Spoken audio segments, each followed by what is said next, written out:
আসসালামু আলাইকুম বন্ধুরা, আমি মোস্তফা সরকার আপনাদেরকে পরিচয় করিয়ে দিব আজ থেকে প্রায় 460 বছরের পুরনো কুসুম্বা মসজিদের সাথে। নওগাঁ শহর থেকে প্রায় 37 কিলোমিটার দূরে মান্দা উপজেলার কুসুম্বা গ্রামে মুসলিম স্থাপত্য শৈলীর অন্যতম নিদর্শন এই মসজিদটির অবস্থান।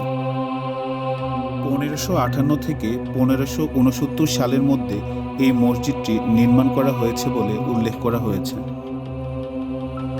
ইতিহাস থেকে জানা যায়, আফগানি শাসনামলে সুর বংশের শেষের দিকের শাসক গিয়াসউদ্দিন বাহাদুর শাহর আমলে সুলাইমান নামক একজন ব্যক্তি এই মসজিদটি নির্মাণ করেছিলেন।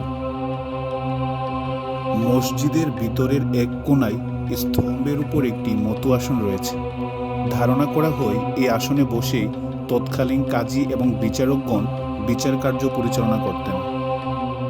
মসজিদটির দৈর্ঘ্য 58 ফিট এবং প্রস্থ 42 ফিট এবং দুই সারিতে 6টি গোলাকার গম্বুজ রয়েছে।